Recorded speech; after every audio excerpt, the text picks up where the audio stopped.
मेरा हो मन स्वदेशी, मेरा हो तन स्वदेशी। चैनल की सभी अपडेट पाने के लिए सब्सक्राइब करें और प्रेस करें बेल आइकन। मेरा होवे कफन स्वदेशी। मैं भारत को भारतीयता की मान्यता के आधार पर फिर से खड़ा करना चाहता हूं, उस काम में लगा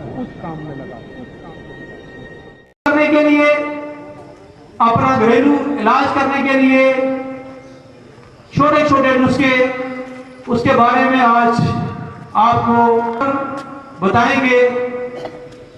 आप सभी वो सुने, उनका उपयोग करें, दूसरों को बताएं और हमारे भारत की जनता, बेशतर जनता जो बहुत गरीबी में जीती है, जिनको अपने को खड़े होकर धोनी से भाई अजीत जी का स्वागत करें।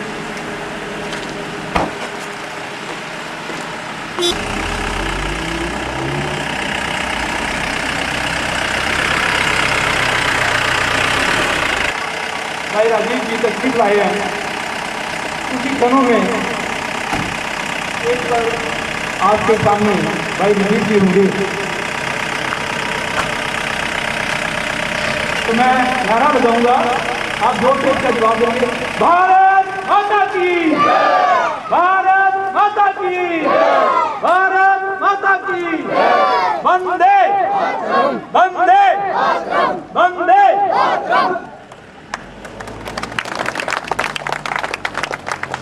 प्रभारी दीपक जी, जिला उधमपुर की भारत स्वाभिमान की समिति के पदाधिकारी, तहसील मजालता के पदाधिकारी, बहनें, भाई, आप सबका यहाँ हार्दिक अभिनंदन है, स्वागत है, सबको वंदन नमन। तो आज जिस चीज़ के लिए आप कहते थे कि भाई राजीव जी यहाँ उनको लाएं, आज आप सबको उनके मुखमंडल से ऐसे चीज़ें सुनने को मिलेंगी, फिर आप बार बार कहेंगे। लेकिन आज बारिश की वजह से सुबह अस्त व्यस्त हो गया, बहुत ज़बरदस्त बारिश यहाँ हुई, तो गिनती तो बहुत कम है।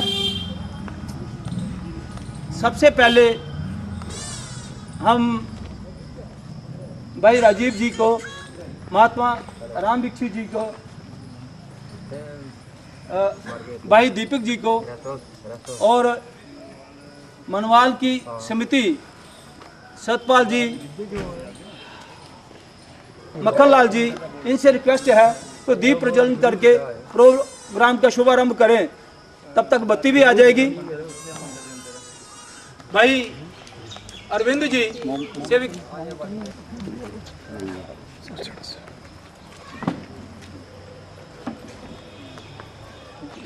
डॉक्टर केसी शर्मा जो जिला की समिति है, उनसे भी हमारे शर्मा जी जिला समिति के जो हमारे पदाधिकारी हैं, उनसे भी गुजारिश है कि वो भी दीप प्रज्वलन में साथ दें। जिला उधमपुर की समिति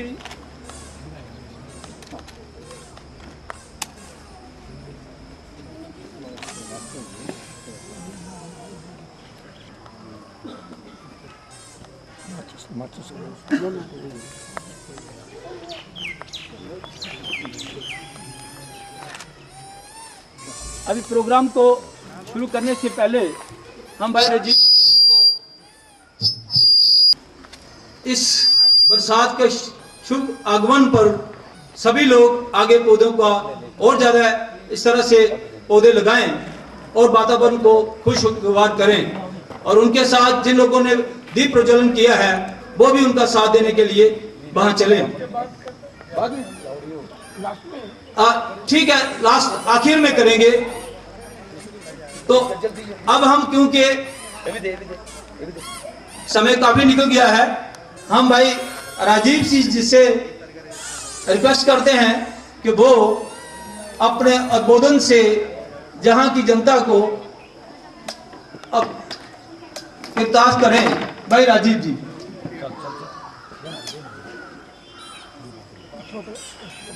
की सभा में उपस्थित सभी सम्माननीय नागरिक बंधुओं, माताओं, बहनों,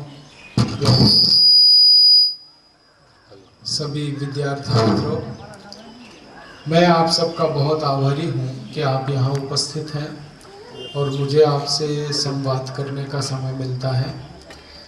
ये भारत स्वाभिमान एक अभियान है और इस समय भारत के 680 जिलों में पहुंच गया ये अभियान। इस अभियान में 2,40,000 योग शिक्षक काम कर रहे हैं और 10,000 से ज़्यादा पदाधिकारी हैं और जुड़ने वाले।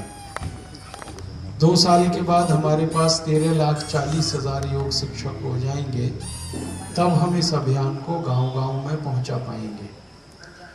हमारी ऐसी इच्छा है कि भारत के हर गांव में हमारे हमसे 2 काम करने हैं। पहला काम ये करना है कि भारत के हर व्यक्ति को निरोगी बनाना है, स्वस्थ बनाना है, रोग मुक्त बनाना है। भारत के लोगों की जो बीमारियां हैं इनको दूर करना है। और दूसरा उद्देश्य इस अभियान का है कि भारत देश की जो बुराइयां हैं इनको ठीक करना है। भारत में गरीबी है, बेरोजगारी है, भूखमरी है, रिश्वतखोरी है, बहुत सारी बुराइयां हैं। शराब है, जुआ है, फिर हमारे देश में बहुत ज़्यादा बड़े पैमाने पे वेश्यावृत्ति है। ऐसी सभी बुराइयां देश की हमें दूर करनी है। तो देश की बुराइयां मिटें और भारत के हर नागरिक का स्वास्थ्य अच्छा हो, उसकी बीमारियां खत्म हो। इन्हीं 2 उद्देश्यों के लिए ये भारत स्वाभिमान का अभियान है। आप ये पूछेंगे कि हम चाहते हैं कि भारत के हर नागरिक को योग, प्राणायाम और आयुर्वेद की शिक्षा देकर उसको हम स्वस्थ बनाएं, निरोगी बनाएं। योग, प्राणायाम और आयुर्वेद भारत की सबसे पुरानी चिकित्सा पद्धति है, हजारों लाखों साल पुरानी है। और इस चिकित्सा पद्धति में खर्चा कुछ नहीं होता। योग प्राणायाम तो हम निःशुल्क सीखते हैं और निःशुल्क हम औरों को सिखा सकते हैं, कोई खर्चा नहीं। और योग प्राणायाम से बहुत सारी बीमारियां ठीक होती हैं। कई बार जिन बीमारियों को एलोपैथी, एलोपैथी अंग्रेजी चिकित्सा पद्धति भी जिन बीमारियों को ठीक नहीं कर पाती, वो बीमारियां योग प्राणायाम से ठीक हो जाती हैं।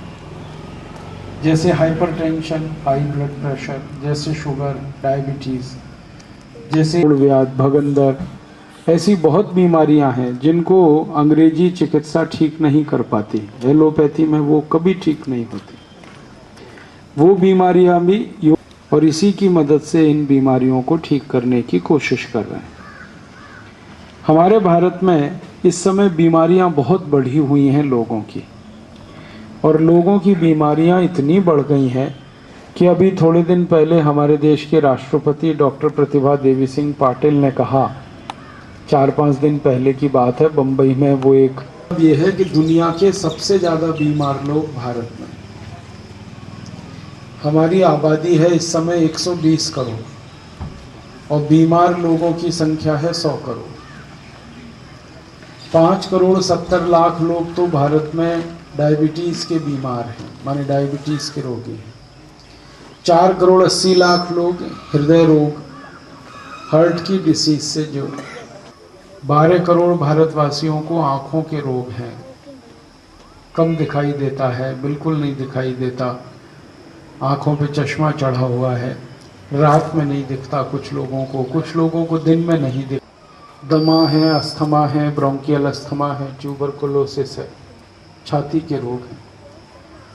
करीब 17 करोड़ भारतवासियों को घुटनों का दर्द है, कमर का दर्द है, कंधे का दर्द है। 20 करोड़ भारतवासियों को हाई बीपी है, ब्लड प्रेशर हाई है, और 10 करोड़ लोगों का बीपी लो है। 23 करोड़ भारतवासियों को हर समय सर्दी, खांसी, जुकाम, बुखार, ये जो सामान्य बीमारियां हैं ये होती रहती हैं। रेशा गिरना, नज़ला होना, 23 करोड़ लोगों को। ऐसे कुल मिला के लगभग 100 करोड़ है। कई बीमारियों का तो मैंने आपको बताया नहीं।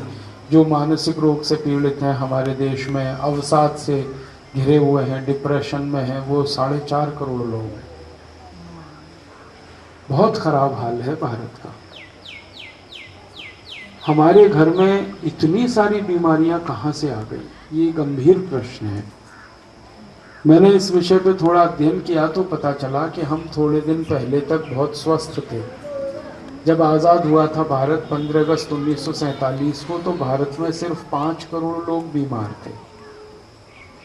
हमारी सरकार ने 1952 में भारत देश का एक सर्वेक्षण कराया था, जिसको जनगणना भी कहते हैं आप। उसमें पता चला था कि 33 करोड़ की आबादी में 5 करोड़ लोग बीमार हैं। अब आबादी 120 करोड़ की है और बीमार लोग 100 करोड़ हो गए। आबादी हमारी 4 गुनी बढ़ी है और बीमारी हमारी 20 गुनी बढ़ चुकी है।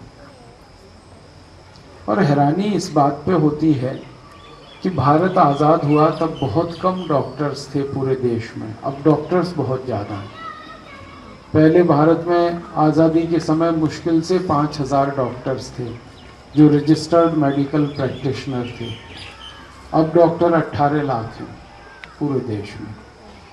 तो डॉक्टर बहुत हो गए हैं, तो बीमारियां कम होनी चाहिए थी, बीमारियां और बढ़ गई।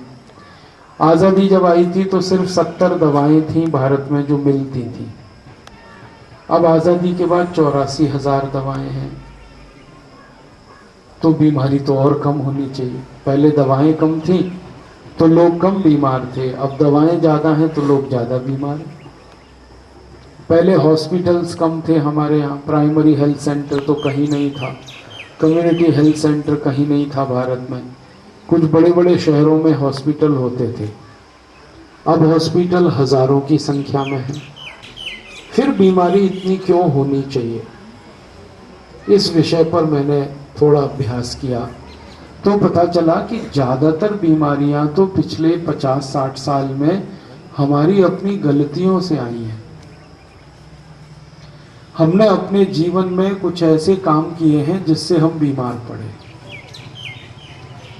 हम कई काम ऐसा मानते हैं कि हमने तरक्की के लिए किए हैं, लेकिन उन्हीं कामों ने हमको बीमार कर दिया। विकास के लिए, तरक्की के लिए हमने जो काम किए अपने घर में, परिवार में, और जो परिवर्तन किया हमने, उसी ने हमको बहुत बीमार बनाया। मैंने देखा कि 40-50 साल में हमारे घरों में सबसे ज़्यादा परिवर्तन आया रसोई में। हमारी जो किचन है, जहाँ पे हम भोजन बनाते हैं, ये बहुत बदल गया और इसने हमारी बीमारियों को बढ़ा दिया। हमारे देश में आयुर्वेद में सारे के सारे जो ग्रंथ लिखे गए हैं वो ये कहते हैं कि हर आदमी ज़्यादा से ज़्यादा अपनी गलती से बीमार पड़ता है। बाहर की गलतियों से तो बीमारियां बहुत कम आती हैं। अगर मान लें कुल बीमारियां हमारे शरीर में 100 हैं, मान लें हम, तो इसमें से 90 बीमारियां हमारी गलती से आती हैं। सिर्फ 10 बीमारियां हैं जो बाहर वालों की गलती से आती हैं। उनको हम वायरल डिसीज कहते हैं, बैक्टीरियल डिसीज कहते हैं। वायरस और बैक्टीरिया बाहर हैं, शरीर के अंदर नहीं है। वो प्रवेश करते हैं तब बीमारी आती है। तो वायरस और बैक्टीरिया से आने वाली बीमारियां सिर्फ 10% हैं और 90% बीमारियां हमारे खुद की गलती से आती हैं। और हम अगर गलतियां करना कम कर दें अपने जीवन में, तो हमारी बहुत सारी बीमारियां ठीक हो सकती हैं। मैंने आयुर्वेद का पिछले 20 साल बहुत अभ्यास किया और ये समझने की कोशिश की कि आयुर्वेद की चिकित्सा पद्धति के हिसाब से हम कौन सी ऐसी गलती कर रहे हैं जिसके कारण इतनी बीमारियां आ रही हैं।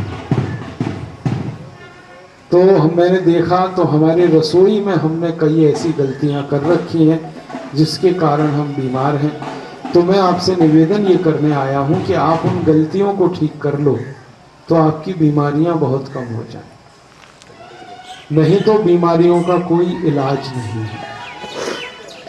हमको ये जानकर बहुत दुख होगा कि एलोपैथी और अंग्रेजी दवाओं के आधार पर हम जो कोशिश कर रहे हैं बीमारियों के ठीक होने की, एक भी बीमारी ठीक नहीं होती एलोपैथी।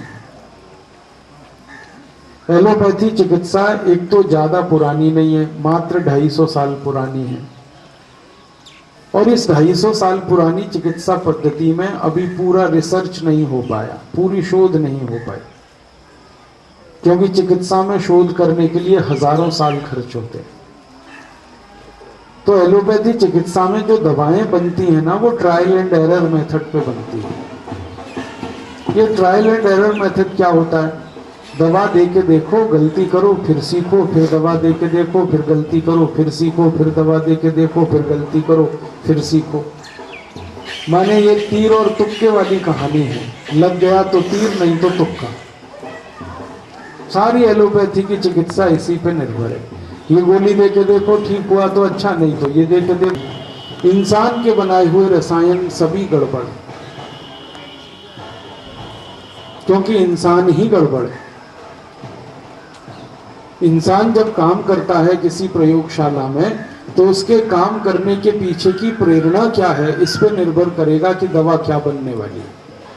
अगर वो पैसे के लालच में काम कर रहा है तो हमेशा दवा खराब बनने वाली है। स्वार्थ अगर उसके मन में है, लालच उसके मन में है, तो वो गड़बड़ होने ही वाला है।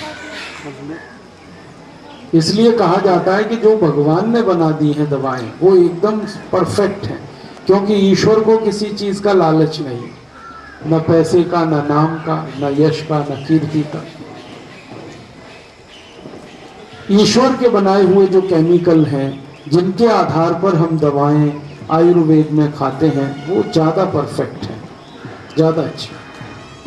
उनके साइड इफेक्ट कम हैं, उनकी एक्सपायरी डेट नहीं है ज्यादातर की, कीमत बहुत कम है, बहुत सस्ती है और आसानी से हर जगह उपलब्ध है। आप घर के बाहर ढूंढो तो आराम से 20, 50, 100 दवाएं मिल जाए। इसी मैदान में मैं आपको लेके घुमाना शुरू करूं तो कम से कम 50 दवाएं, और ये सारी दवाएं सबको मिली हुई हैं, ईश्वर ने सबको दी हैं फ्री ऑफ कॉस्ट। बस आप पहचानो, इस्तेमाल करो, पहचानो, इस्तेमाल करो। आपके लिए भी है, जानवरों के लिए भी। तो मेरा आपसे निवेदन है कि आप दवाओं पे भरोसा करो, उन पर जो भगवान ने बनाई। आयुर्वेद की दवाएं सारी भगवान की बनाई हुई, इसमें इंसान की कोई दखलंदाजी नहीं। और एलोपैथी की सारी दवाएं एक स्वार्थी और बेईमान आदमी की बनाई हुई हैं, जिसके मन में ही लालच है पैसा कमाना और कुछ नहीं करना। पूरी एलोपैथी की चिकित्सा पैसे पर आधारित है, पैसा, पैसा और पैसा। अब मैं आपको थोड़ी ठोस बात करूं, ये तो प्रतीकात्मक बात मैं कर रहा था। एलोपैथी में हम बहुत सारी दवाएं खाते हैं, हमें मालूम ही नहीं है कि वो जहर घोषित हो चुकी है। जैसे आप एस्प्रिन लेते हैं, डिस्प्रिन लेते हैं, नोवाल्जिन लेते हैं, एनाल्जिन लेते हैं, पैरासीटामोल लेते हैं, स्ट्रेप्टोमाइसिन लेते हैं, बेरालगन, बूटाजोन, ऑक्सीफिन बूटाजोन, क्विलोकिनॉल, रेनिटेडीन, क्लोरमफेनिकॉल, ऐसे में 84,000 नाम गिनाऊं आपको। ये सब वो दवाएं हैं जो दुनिया के देशों में 20 साल पहले बंद हो गई, कुछ दवाएं 50 साल पहले बंद हो गई। जहर घोषित की जा चुकी हैं जो दवाएं, वो भारत में बिक रही, और हम सब उन्हीं दवाओं को खा खा के और ज्यादा बीमार पड़ रहे हैं। आपको ऐसा लगता है कि आप डॉक्टर के पास जाते हैं, डॉक्टर आपको जो दवा खिलाता है आपकी बीमारी ठीक हो रही है, लेकिन आपको मालूम नहीं होता कि एक बीमारी से दूसरी बीमारी पैदा हो रही है। मैं आपको दवा है वोवेरॉन, ये अक्सर हमें खिलाई जाती है जब बुखार आता है, और कई बार शरीर दर्द है तो भी खिलाई जाती है ये दवा। आपको बड़ी आश्चर्य होगा, हैरानी होगी, दुनिया के 50 देशों में ये दवा बंद है 20 साल से। कनाडा में, जर्मनी में, फ्रांस में, डेनमार्क में, नॉर्वे में, बेल्जियम में, अमेरिका में भी अभी बंद हुई है। 50 देशों ने बंद कर दिया इस दवा को, क्योंकि इस दवा से गुर्दे खराब होते हैं। वोवेरॉन के 3 इंजेक्शन गलती से लग जाए किसी को एक दिन में, तो अगले दिन किडनी खराब होगी उसकी। भारत में लाखों मरीज हैं जो वोवेरोन दवा के बाद अपने दोनों गुर्दे खराब करवा चुके हैं। और गुर्दे खराब हो जाए ना तो फिर किसी गरीब आदमी के बस की बात नहीं है कि वो अपना इलाज कराए, क्योंकि एक गुर्दा बदलने की कीमत 3.5 लाख रुपए है। 2 गुर्दे बदलेंगे 7 लाख खर्च होगा। और अगर गुर्दे ना भी बदलेंगे तो डायलिसिस होगी आपकी, और डायलिसिस जो है ना गरीब आदमी के बस का खेल नहीं, बहुत महंगा पड़ता है। बहुत खराब दवा है वो, आप कभी मत खाना इसको। एक और दवा का नाम बताता हूँ, क्लोक्विनोल एक दवा है, बहुत खिलाई जाती है भारत में। जब हमें डायरिया हो जाता है, डिसेंट्री हो जाती है, दस्त हो जाते हैं, और ये दवा दस्त खत्म करने के साथ साथ आंतों में घाव कर देती है। और ये आंतों का घाव अगर आप ठीक नहीं कर पाए तो अल्सर, पेप्टिक अल्सर कुछ भी हो सकता है, अंत में कैंसर भी हो सकता है, मर भी सकते हैं। इसलिए दुनिया के 80 देशों में ये क्लोक्विनोल दवा बनी है, भारत में बिक रही। एक और दवा है क्लोरामफेनिकोल, और उसके साथ एक दवा दी जाती है स्ट्रेप्टोमाइसिन। ये कॉम्बिनेशन में दी जाने वाली दवा है, दुनिया के 100 देशों में बंद है, लेकिन भारत में बिक रही है धड़ल्ले से। हम सब ऐसी ही दवाएं खाकर ज्यादा बीमार हो रहे हैं, गुर्दे खराब हो रहे हैं, लीवर खराब हो रहा है, हृदय खराब हो रहा है हमारा, तकलीफें तरह तरह की बढ़ रही हैं, त्वचा के बहुत सारे रोग हमें हो रहे हैं इन दवाओं के साइड इफेक्ट से। तो आप बोलोगे जी क्या करें? मैं आपसे ये निवेदन करने आया, ये फालतू की अंग्रेजी दवाएं आप मत खाओ, बहुत खराब। आप पूछोगे ये बिक क्यों रही हैं दवाएं? क्योंकि हमारे यहाँ बहुत बड़ा भ्रष्टाचार है, इसलिए बिक रही। सरकार के नेता बिके हुए हैं पैसे पे। दवा बेचने वाली जो कंपनियां हैं वो नेताओं को करोड़ों रुपए की रिश्वत देती हैं, तो नेता उनको लाइसेंस दे देते हैं कोई भी दवा बनाने का। जो दवा कहीं नहीं बन रही दुनिया में वो भारत में बन जाती है। और जब कंपनियां रिश्वत देके लाइसेंस ले लेती हैं तो फिर वो रिश्वत दूसरी और किसी को देते हैं और दवा बिकवा लेते हैं। हमारे यहाँ के डॉक्टर भी रिश्वत लेके दवा लिखते हैं आजकल। बहुत सारे डॉक्टर हैं जो कमीशन खाते हैं कंपनियों से दवा लिखने की। अभी ईमानदार डॉक्टर तो मुश्किल से 1-2% ही बचे हैं इस देश में। और डॉक्टर को कई तरह से रिश्वत दी जाती है, जैसे उनको 5 स्टार होटलों में कॉन्फ्रेंसेस में बुलाते हैं खूब जम के शराब पीने के लिए, खूब जम के नशा करने के लिए, जुआ खेलने के लिए कंपनियां सुविधाएं उपलब्ध कराती हैं। फिर कई बार उनके बीवी बच्चों के साथ उनको स्विट्जरलैंड घुमाने ले जाते हैं, हांगकांग, ताइवान घुमाने ले जाते हैं। किसी डॉक्टर को कार दे दिया, किसी को रेफ्रिजरेटर दे दिया, किसी को मोटरसाइकिल मिल गई, किसी बेचारे सीधे साधे डॉक्टर को एक कैलेंडर ही मिल जाता कंपनी का, उतने में ही वो दवा लिखने लगता है। पेपर वेट दे दिया, एक कैलेंडर दे दिया, टेबल कैलेंडर दे दिया, वॉल कैलेंडर दे दिया, उतने में ही डॉक्टर बस खुश, लिख दी उसने दवा उस कंपनी की बिना सोचे समझे। मैं बहुत सारे डॉक्टर्स को मिलता रहता हूँ और बहुत डॉक्टर्स मेरे माने दोस्त भी हैं। मैं उनसे पूछता हूं कि तुम लोग ये जो नई नई दवाएं लिखते हो इसकी प्रेरणा क्या है? तो कहते हैं मेडिकल रिप्रेजेंटेटिव, वो हमारी प्रेरणा है। माने अध्ययन नहीं है उस नई दवा का क्या असर होगा, क्या असर नहीं होगा, शरीर पर दुष्परिणाम करेगी नहीं करेगी, इन सब में डॉक्टरों को मजा नहीं आता। वो जो मेडिकल रिप्रेजेंटेटिव आता है दवा लेके, उससे उनको ये पता करने में मजा आता है कि भाई कमीशन कितना है इस दवा, हम लिखेंगे तो कितना मिलेगा। बहुत सारे डॉक्टर को एक एक दवा पे 35%, 30%, 40% कमीशन। फिर वो जो बेचता है ना केमिस्ट, उसको भी कमीशन। और ये कमीशन के धंधे में लग गए हैं सारी दवा कंपनियों में। उनको आपके स्वास्थ्य की चिंता नहीं है, उनको पैसे मिल रहे हैं, कमीशन मिल रहा है, प्रॉफिट हो रहा है, उसकी चिंता है। मैंने कुछ 20 दवा कंपनियों पे अध्ययन किया। एक फाइजर नाम की कंपनी है, बहुत दवा बनाती है। एक जॉनसन एंड जॉनसन है, एक प्रॉक्टर एंड गैम्बल है, एक रैकेट एंड कोलमैन है, एक पार्क डेविस है, एक जर्मन रेमेडीज है, एक अपजॉन है, एक एबॉट लेबोरेटरीज है, एक एली लिली है। ऐसी 20 कंपनियों पे मैंने अध्ययन किया तो मेरी आंखें फट गई। हैरान हो गया मैं कि एक एक दवा पर इन कंपनियों को 20,000% का मुनाफा है, एक एक दवा। इसका मतलब आप समझते हैं, कोई दवा 1 रुपए में बन रही है, मान लो जो टैबलेट आप खा रहे हो ना वो 1 रुपए में बन रही है और 200 रुपए में आपको बेची जा रही है। ये है मतलब 20,000% मुनाफा। 2 रुपए में दवा बन रही है, 400 में बेची जा रही है। 3 रुपए में इंजेक्शन बन रहा है, 600 रुपए में लगा रहा है डॉक्टर आपको वो इंजेक्शन।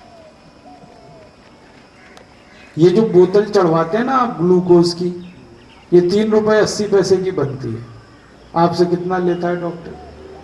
60, 70, 80, 90, 100 गांव में लेगा और शहर में 500, 700, 1000 कुछ भी ले सकता है। उसकी मर्जी पे है, वो जितना लूटे। बहुत बुरा हाल है देश का। माताएं तो बहुत ज्यादा फंसती हैं इस दुष्चक्र में। जब माताएं गर्भवती होती है ना तो डॉक्टर बिना ऑपरेशन बच्चा ही नहीं होने देता, जबकि 99% माताओं को नॉर्मल डिलीवरी हो सकती है, वो होने नहीं देते, सीजरियन करते हैं क्योंकि पैसे चाहिए उनको। और जिस बच्चे को सीजर कर दिया उसको समय से पहले निकाल लेते हैं बाहर। अब बच्चा जिंदगी भर आधा पागल रहता है। जिस बच्चे को 7 महीने में निकाल लिया आपने, 8 महीने में निकाल लिया, वो तो मुश्किल ही करेगा, जीवन भर तकलीफ में रहेगा। और मां भी तकलीफ में रहने वाली जीवन भर। बच्चे को मां के पेट में 9 महीने 9 दिन और 9 घंटे रहना ही चाहिए, ये भगवान का नियम है, प्रकृति का नियम। लेकिन 7 महीने में ही निकाल लेते हैं इसको। बहुत तकलीफ है मां को भी, बच्चे को। मैंने ऐसे लाखों बच्चे देखे हैं, हजारों लाखों मेंटली रिटार्डेड, क्योंकि 7 महीने में बाहर आए, 8 महीने में बाहर आए, 7.5 महीने में। और डॉक्टर कई बार पता है बेईमानी क्या करता है, मां के पेट से निकाल के मशीन में रख देगा, इनक्यूबेटर में, क्योंकि पैसे बनाने हैं उसको। अरे भैया मां के ही शरीर में रहने दे उसके। मां के शरीर में रहेगा तो पैसे कैसे बनेंगे, बिल कैसे बनेगा? तो आप बोलेंगे क्या करें? मेरी बात मानो, बीमार मत पड़ो, और बीमार पड़ो तो बीमारी से नहीं, डॉक्टर से बचो, दवाओं से बचो। आप बोलोगे क्या करें? तो परम पूजनीय स्वामी जी कहते हैं पहले तो बीमार मत पड़ो, तो अपने घर को ठीक कर लो, रसोई को ठीक कर लो, तो बीमारी नहीं आएगी। हम हमारे जीवन में जो गलतियां कर रहे हैं उन गलतियों को ठीक करें तो बीमारी आती नहीं। आयुर्वेद में कहा गया है कि व्यक्ति वात पित्त कफ 3 को अगर संतुलित रख ले तो ठीक रहेगा जीवन भर। इन्हीं की विकृति हो तो बीमारी आएगी। अब वात पित्त कफ को हम संतुलित रख लें तो हम जीवन भर निरोगी रहेंगे, ना दवा खानी पड़ेगी, ना डॉक्टर के पास जाना पड़ेगा, ना फालतू इंजेक्शन लगवाने पड़ेंगे, ना ऑपरेशंस कराने पड़ेंगे, ना लाखों करोड़ों रुपए खर्च होंगे। इस गरीब भारत का हर साल 7 लाख करोड़ रुपए बर्बाद हो जाता है बीमारियों के और दवाओं के चक्कर। और लोग बेचारे कर्जा लेके इलाज कराते, घर बेच के इलाज कराते, जमीन बेच के इलाज कराते। बहुत बुरा हाल है देश में। तो पहले तो मैं आपसे ये कहूंगा कि आप अपने को ठीक रखो, स्वस्थ रखो, निरोगी रखो, बीमार मत पड़ो। अब आप बोलोगे जी क्या करें? छोटी छोटी 3-4 बातें ध्यान रखो, बहुत बीमारियों से बच जाओगे। हमारे शरीर में वात अगर विकृत हो जाए तो 80 बीमारियां आती हैं। घुटनों का दर्द, कमर का दर्द, कंधे का दर्द, जोड़ों का दर्द। पित्त विकृत हो जाए तो 40 बीमारियां आती। कफ विकृत हो तो 20 बीमारियां आती। माने वात पित्त कफ तीनों विकृत हो तो आदमी मरेगा, पक्की बात है। तो आप इनको ठीक रखो, वात को, पित्त को, कफ को। आप बोलोगे जी क्या करें? वात को ठीक रखने की सबसे अच्छी दवा है या सबसे अच्छा तरीका आयुर्वेद में बताया गया कि तेल शुद्ध खाओ, कभी भी वात ठीक रहेगा। तेल शुद्ध खाओ, शुद्ध तेल खाओ। शुद्ध तेल का मतलब समझते हैं? कोल्हू से निकला हुआ तेल खाओ। कोल्हू है ना जिसमें से तेल निकालते हैं, उसका तेल खाओ। जिंदगी में बात कभी भी खराब नहीं हो। आजकल जो तेल हम खाते हैं ना, ये बाजार से खरीदा हुआ तेल है, इसमें मिलावट बहुत है। बाजार से जो आप तेल खरीदते हो इसमें पामोलिन तेल मिलाते हैं, और पामोलिन तेल जहर है। शरीर कभी भी उसको पचा नहीं पाता। और भारत सरकार सारे तेलों में पामोलिन तेल मिलवा के ही बेचती है, बिकवाती है। सरकार ने नियम बना रखा है कि बिना मिलावट के तेल ही नहीं बेचा जाएगा देश। तो जो भी बाजार से तेल लाओगे उसमें मिलावट है। वो मिलावट वाला तेल कभी हजम नहीं होगा, वो फिर कोलेस्ट्रॉल बढ़ाता है। कोलेस्ट्रॉल बढ़ेगा तो फिर 80 रोग तो आने ही वाले। इसलिए तेल शुद्ध खाओ तो सारी बीमारी बात की खत्म हो जाती। अब आप बोलोगे शुद्ध तेल कहाँ से लाएंगे? यहीं इसी गांव में मिलेगा। एक कोल्हू लगवा लो, या पुराना कोई कोल्हू चलता होगा तो उसको फिर जिंदा करा दो। कोई कोल्हू है यहाँ इस गांव में? है? बहुत अच्छा, फिर तो बहुत बढ़िया। तो जो पहले से चल रहा है कोल्हू, उसमें अपना तेल निकलवाओ। तेल तो आप सरसों का ही खाते हो, तो अपनी सरसों लेके जाओ, उससे कहो कि तेल निकाल के दे दे। ये तेल खाओ एकदम शुद्ध, इससे बात के रोग आपके सब खत्म हो जाएंगे। आयुर्वेद कहता है कि बात के सारे रोग खत्म करने का सबसे आसान तरीका है तेल शुद्ध खाते रहो जीवन भर। तो ना घुटने दुखेंगे, ना कमर दुखेगी, ना कंधा दुखेगा, ना जोड़ों में दर्द आएगा, ना कोलेस्ट्रॉल बढ़ेगा, ना बीपी बढ़ेगा, ना हार्ट अटैक आएगा, ना ब्रेन हेमरेज होगा, ना पैरालिसिस होगा। 80 बीमारियों से आप बच गए। देखो कितना आसान उपाय आयुर्वेद का। तेल शुद्ध खाओ।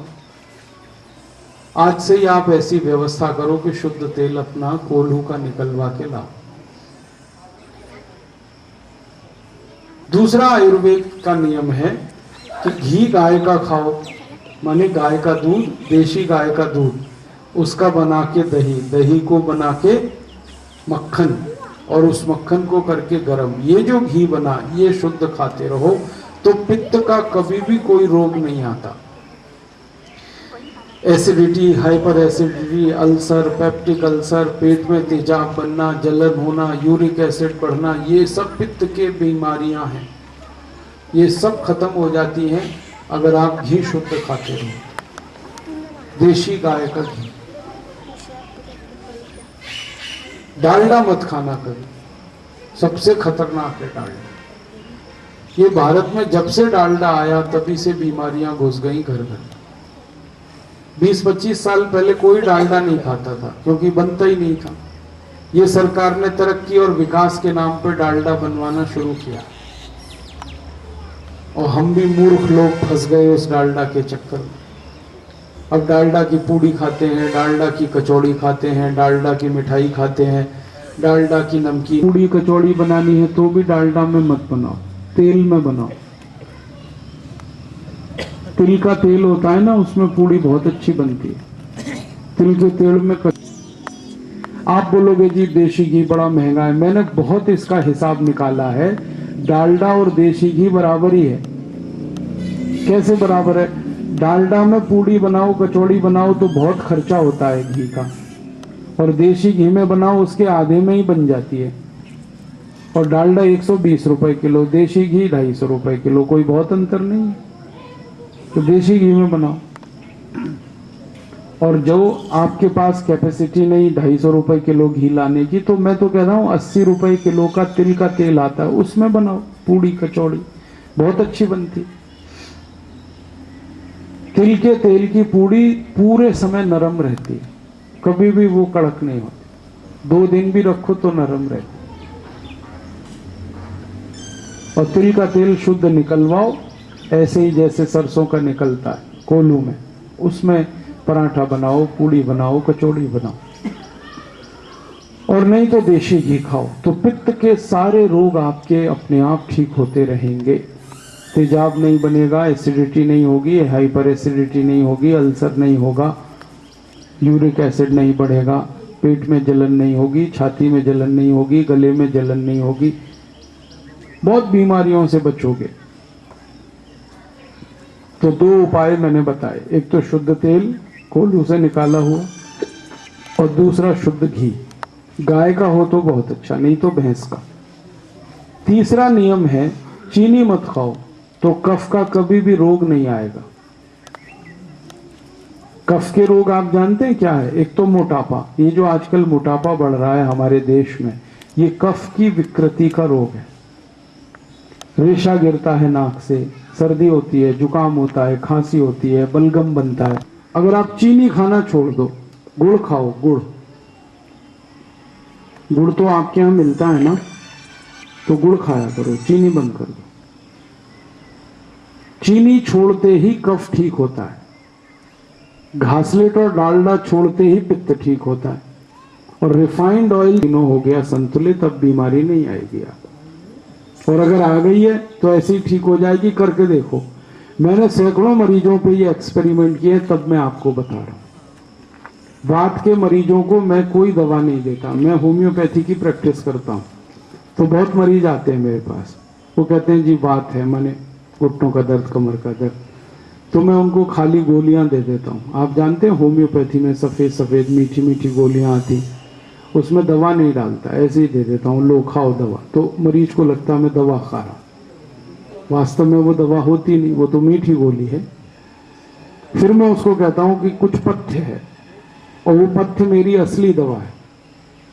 ये गोली तो ऐसे ही उसको बुलावे में रखने के लिए खिलाता हूं, नहीं तो मरीज मानता ही नहीं, कहता मुझे दवा चाहिए जी। दिमाग ऐसा उल्टा हो गया है, बोतल चढ़ाओ जी, जरूरत नहीं फिर भी चढ़ा दो, इंजेक्शन लगा दो, संतोष ही नहीं होता मरीज को। तो खाली गोली दे देता हूं कि ये खाते रहो, 4-4 गोली सुबह दोपहर शाम। फिर उनसे कहता हूं कि पथ्य ये है कि शुद्ध तेल खाना है, घर में शुद्ध तेल की व्यवस्था करो। अब वो खाने लगता है, 4-6 महीने बाद उसका कोलेस्ट्रॉल चेक कराता हूं, नॉर्मल आता है, शुद्ध तेल खाते, ट्राइग्लिसराइड नॉर्मल आता है। और कोलेस्ट्रॉल नॉर्मल हुआ तो फिर सब ठीक होने ही वाला है, हृदय की हर बीमारी ठीक होगी। कोलेस्ट्रॉल नॉर्मल हो जाए तो शुगर भी ठीक होगी, डायबिटीज भी ठीक होगा। मैंने इस पर थोड़ा रिसर्च किया कि तेल में है क्या ऐसा, शुद्ध तेल में क्या है। तो शुद्ध तेल की जो चिकनाई है उसमें प्रोटीन कंटेंट है, और ये मिलावट वाला तेल जब आता है ना तो उसकी चिकनाई कम हो जाती है, वो ही सारी गड़बड़ शुरू करता है। सैकड़ों मरीज ठीक हुए हैं मेरे, खाली मैंने उनको तेल शुद्ध करा दिया, इसी में ठीक हो जाए। तब से मैंने ये नियम बना लिया कि सबको बोलूंगा शुद्ध तेल खाओ। मैं 20 साल से शुद्ध तेल खाता हूं अपने घर में, और 20 साल में एक दिन भी कभी हॉस्पिटल में नहीं गया।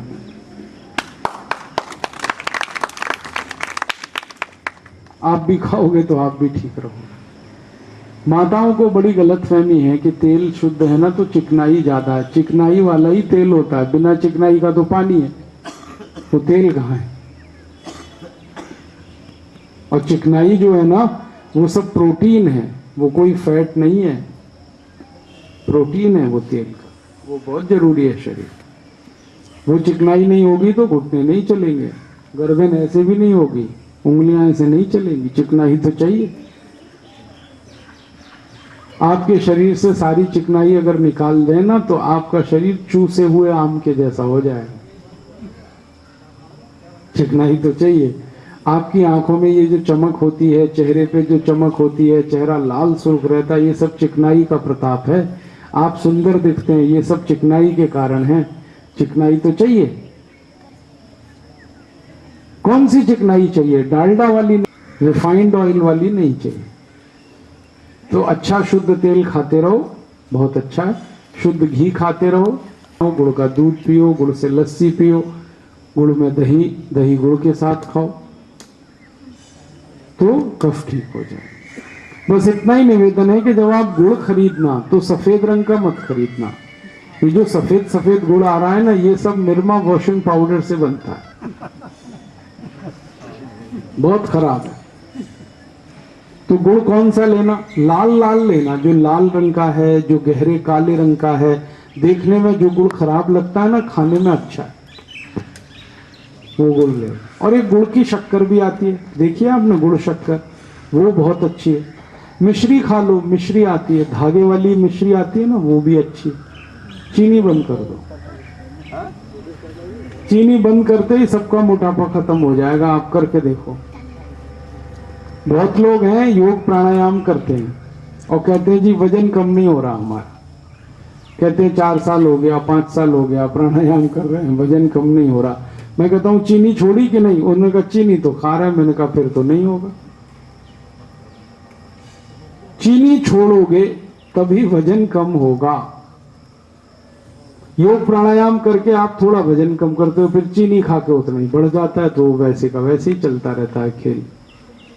चीनी छोड़ दो, सब वजन कम कर देगी आपको। और गुड़ 1 ग्राम भी वजन नहीं बढ़ाता। देखो क्या भगवान की लीला है। गुड़ से 1 ग्राम वजन नहीं बढ़ता और चीनी बहुत खराब।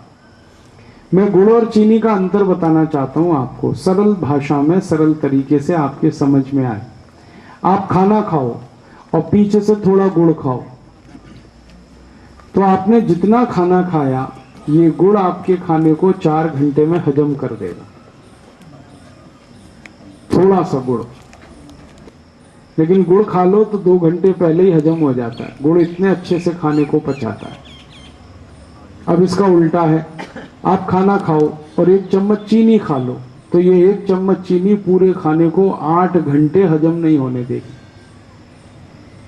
और इस 1 चम्मच चीनी को हजम करने में पूरा खाना खत्म हो जाएगा। खाने की जितनी एनर्जी है ना, वो 1 चम्मच चीनी को पचाने में खर्च हो जाती है। इतनी खतरनाक है चीनी। और वैसे भी बहुत महंगी हो गई है आजकल चीनी। क्यों दिमाग खराब करें अपना चीनी खा के? निकालो घर में से इस चीनी को, गुड़ ले आओ, सस्ता है, क्वालिटी में बहुत अच्छा है जी। गुड़ महंगा है? अरे नहीं नहीं नहीं, ये तो आप ऐसी बात कह रहे हो। सारे देश में मैं घूमता हूँ, गुड़ है 15 से 18 रुपए किलो, खांड है 40 रुपए किलो। आपके यहाँ गुड़ 40 है? तो भी मैं आपसे, शायद इसलिए कि यहाँ गन्ना कम होता है। हाँ ये है, ये बात है कि यहाँ गन्ना कम होता है। चलो ठीक है, फिर भी 40 रुपए किलो का गुड़ ही आपके लिए अच्छा है चीनी की तुलना में। चीनी तो सफेद जहर है, व्हाइट पॉइजन। तो ये 3 बड़े काम कर लो अपने घर में, और 1-2 छोटे छोटे काम कर सको तो बहुत अच्छा है। एक काम ये करना कि कभी भी खाना खाने के बाद पानी मत पीना 1 घंटे तक, तो जिंदगी भर वात पित्त कफ ठीक रहेगा। खाना खाते ही पानी मत पीना। आप बोलोगे जी क्यों नहीं पीना?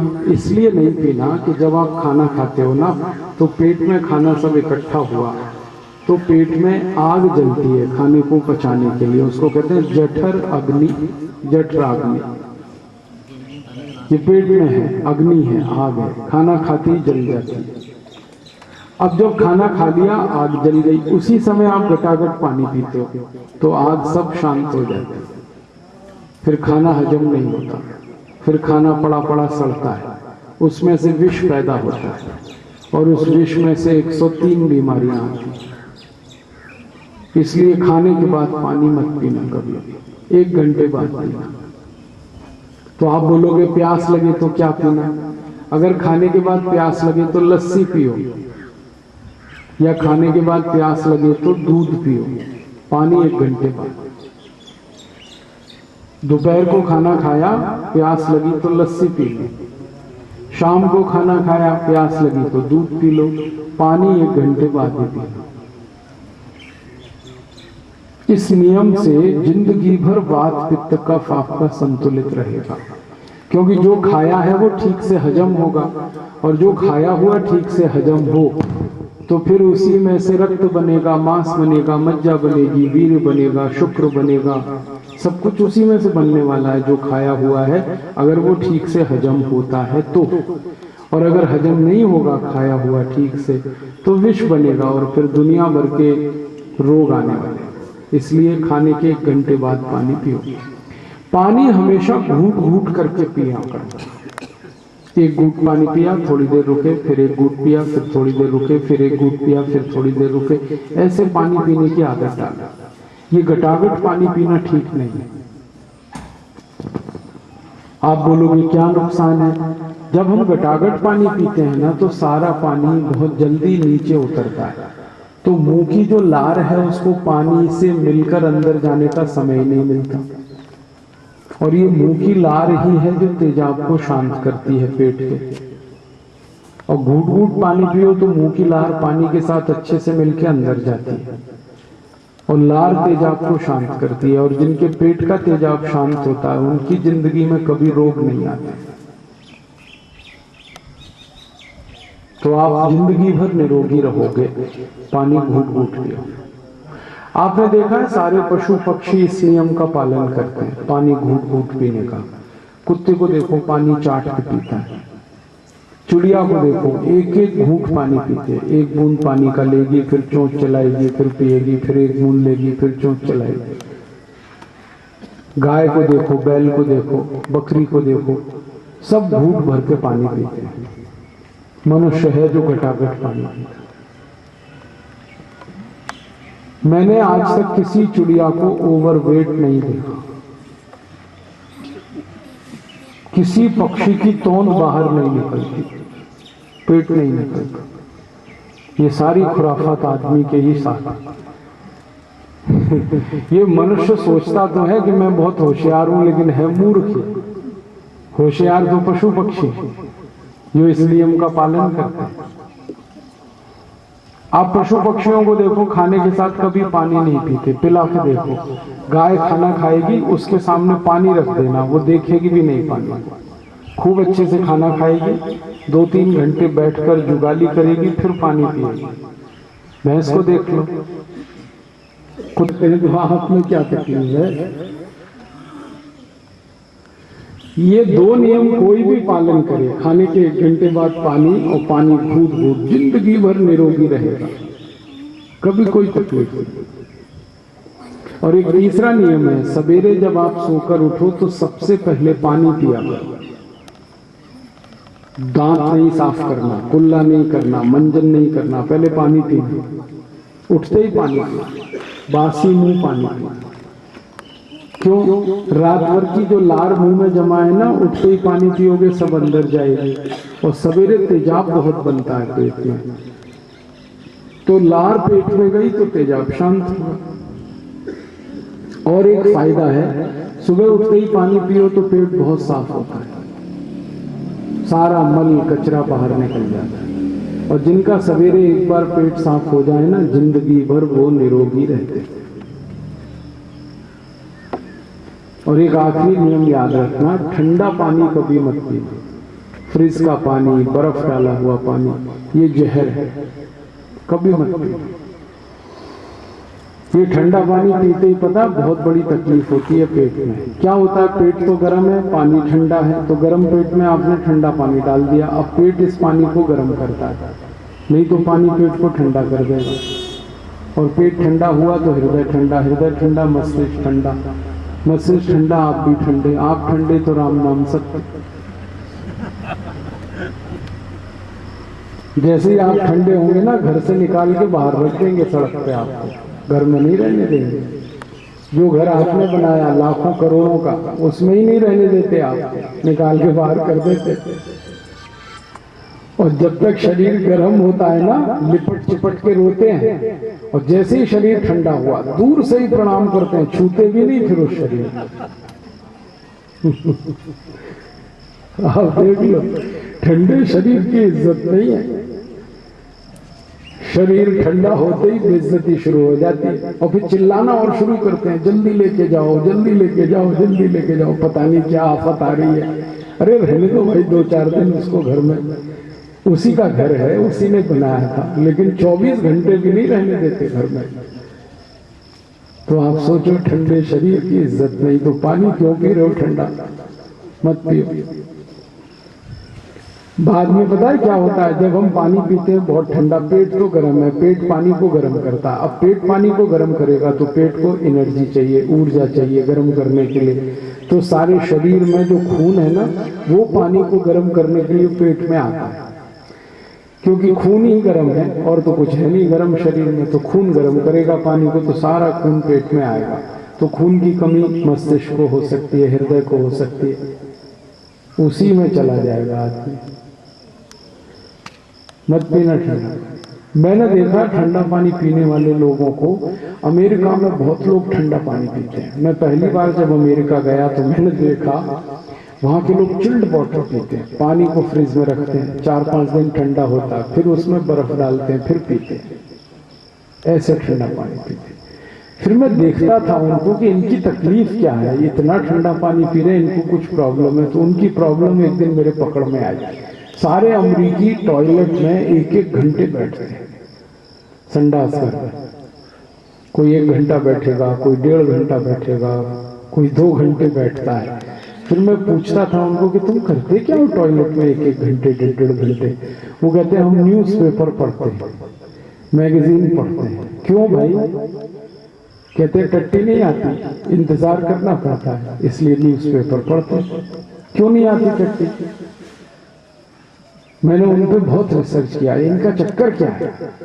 तो देखा कि उनकी जो बड़ी आंत है ना, लार्ज इंटेस्टाइन, वो सभी की बंद है, संकुचित है। ये बड़ी आंत होती है ना पेट में, जिसमें से मल निकलता है, वो ऐसे खुली होती है पाइप के जैसे, लेकिन अमरीकियों की वो ऐसे बंद है। और ये ठंडे पानी से हुई है। और जब ये बंद हो जाएगी तो मल निकलेगा कैसे? तो बहुत ताकत लगाते हैं वो, फिर भी नहीं निकलती। वो बेचारे कभी कभी तो गाना गाते हैं, मेरे सपनों की रानी कभी आएगी, वो आती नहीं है। और जब ज्यादा तकलीफ होती है ना, तब दूसरा गाना गाते हैं, एक बार आजा आजा आजा, फिर भी नहीं आएगी। ये समस्या है ठंडे पानी। फिर इनको मैंने देखा अमरीकियों को, वो पूछते थे कि राजी भाई आप बताओ क्या करें, योग करें प्राणायाम करें? मैंने कहा तुम खाली गर्म पानी पियो बस, योग प्राणायाम बाद में करना, पहले गर्म पानी। तो जो गर्म पानी पीना शुरू करे उसी का ठीक हो जाता 3-4 दिन में, पेट साफ होने लगता है, उनके सारे के सारे तकलीफें। अब आप जानते हो जब टट्टी नहीं उतरेगी, मल नहीं उतरेगा तो कब्जियत होगी, और एक कब्जियत 100 बीमारियों का घर है। माने 100 बीमारी आएगी जब कब्जियत आती है, गर्मी हो, और जब सर्दी आएगी तो गर्म पानी पीना। तो ये 4 तो छोटे नियम। पानी खाने के 1 घंटे बाद पानी घूट घूट भर के पीना, सुबह उठते ही पहले पानी पीना, और ठंडा पानी नहीं पीना। ये 4 नियम जो पालन करे जिंदगी भर सुखी रहेगा, निरोगी रहेगा। और 3 नियम बड़े बताए, तेल शुद्ध खाओ तो वात का रोग नहीं, और चीनी बंद करके गुड़ खाओ तो कफ का रोग। अब एक नियम मुझे और बताने के लिए कहा गया कि खड़े होकर पानी मत पीना कभी। ऐसे 7000 नियम है आयुर्वेद में, मैंने तो 3-4 ही बताए हैं। खड़े होकर पानी नहीं पीना, हमेशा बैठ के पानी पीना। खड़े होकर पानी पीने का दुष्परिणाम बहुत है, क्योंकि खड़े होकर पानी जो जाता है ना शरीर में, तो ये जो ग्रेविटी है ना, भूमि का गुरुत्वाकर्षण बल, वो पानी को चूंकि तेजी से नीचे खींचता है, तो पानी जो है जाना चाहिए पूरे शरीर में, वो नीचे चला जाता है सीधे मूत्रपिंड में। और पानी तो बहुत बड़ी दवा है, औषधि है। तो शरीर के बाकी अंगों को ना मिलके सीधे मूत्रपिंड में गया तो गड़बड़। तो शरीर के सब अंगों में जाना चाहिए, फिर अंत में मूत्रपिंड में आना चाहिए। खड़े खड़े जो पानी पीते हैं वो सीधे मूत्रपिंड में जाता है, वो गड़बड़। बैठ के ही पीना अच्छा। चले आगे बढ़े। ये तो हुआ कि जीवन में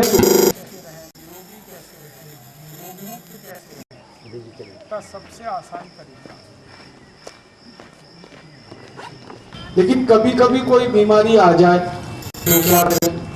तो अपने घर की जो दवाएं हैं इनका उपयोग करो। भगवान की बनाई गई आयुर्वेद की दवाएं अपने घर में हैं, इनका उपयोग करो, इससे हर बीमारी ठीक होती है।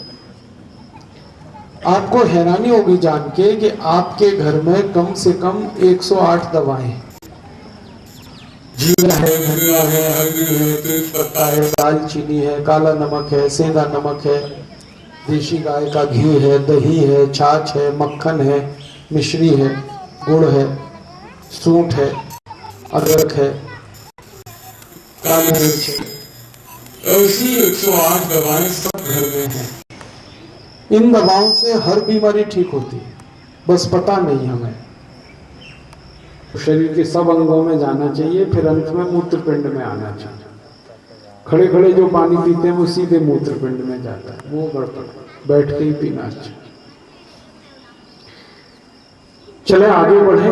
ये तो हुआ कि जीवन में सुखी कैसे रहें, निरोगी कैसे रहें, रोगमुक्त कैसे रहें, इसका सबसे आसान तरीका। लेकिन कभी कभी कोई बीमारी आ जाए तो क्या करें? तो अपने घर की जो दवाएं हैं इनका उपयोग करो। भगवान की बनाई गई आयुर्वेद की दवाएं अपने घर में हैं, इनका उपयोग करो, इससे हर बीमारी ठीक होती है। आपको हैरानी होगी जान के कि आपके घर में कम से कम 108 दवाएं हैं। जीरा है, धनिया है, हल्दी है, तेज पत्ता है, दालचीनी है, काला नमक है, सेंधा नमक है, देशी गाय का घी है, दही है, छाछ है, मक्खन है, मिश्री है, गुड़ है, सूंठ है, अदरक है, काली मिर्च है। ऐसी 108 दवाएं सब घर में हैं। इन दवाओं से हर बीमारी ठीक होती है, बस पता नहीं हमें। आपके घर में कोई भी बीमारी आए तो अपने घर की दवाएं इस्तेमाल करो, बहुत अच्छी। एक तो साइड इफेक्ट नहीं इन दवाओं का, दूसरा ज्यादा खर्चा नहीं होता और भगवान की बनाई हुई है, आदमी का इसमें कोई हिस्सा नहीं। और इन दवाओं की सबसे आसानी से उपलब्धता है हर घर में। करोड़पति हो या रोडपति, सबके घर में ये दवाएं। मैं कुछ दवाएं बताता हूं, आप हमेशा उनका उपयोग करो। जैसे डायबिटीज है किसी को, घर में इसकी दवा है। डायबिटीज की क्या दवा है? मेथी का दाना, इसको बनाओ पाउडर, पीस के बना लो पाउडर।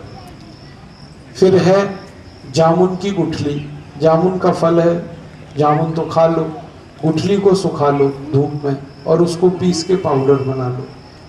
तो